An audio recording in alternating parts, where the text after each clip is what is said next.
Isaiah 58, True Fasting. Shout it aloud, do not hold back. Raise your voice like a trumpet. Declare to my people their rebellion, and to the descendants of Jacob their sins. For day after day they seek me out. They seem eager to know my ways, as if they were a nation that does what is right, and has not forsaken the commands of its God.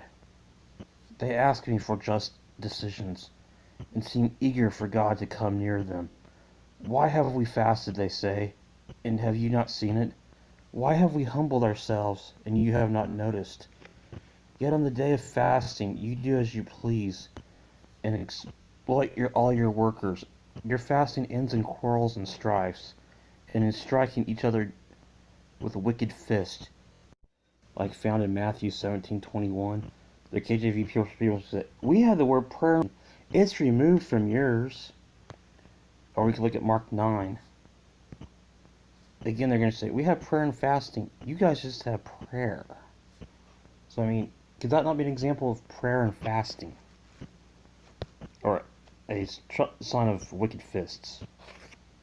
As you do today, and expect your voice to be heard on high. Is this the kind of fast I have chosen? Only a day for people to humble themselves? Is it only for bowing one's head like a reed, and for lying in sackcloth and ashes? Is that what you call a fast, a day acceptable to the Lord? Is not this the kind of fasting I have chosen, to loose the chains of injustice and untie the cords of the yoke? Okay, this is just an example of setting the captives free and stopping beatings. To set the oppressed free and break every yoke. Is it not to share your food with the hungry, and to provide the poor wanderer with shelter? When you see the naked, to clothe them, and not to turn them away from your own flesh and blood. Then your light will break forth like the dawn, and your healing will quickly appear. Then your righteousness will go before you, and the glory of the Lord will be your rear guard.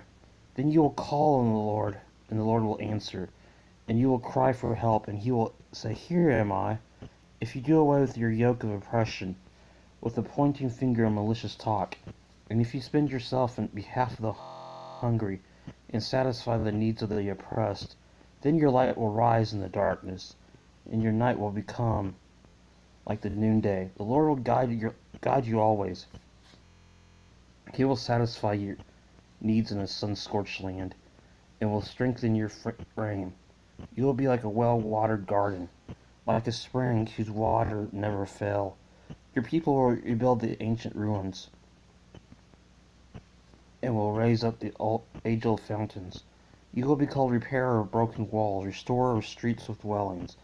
If you keep your feet from breaking the Sabbath, and from doing as you please on my holy day, you in the Lord's holy day honorable. And if you honor it by not going your own way, and not doing as you please, or speaking idle words, then you will find your joy in the Lord, and I will cause you to rise in triumph on the heights of the land, and to the feast of the inheritance of your father Jacob, for the mouth of the Lord has spoken.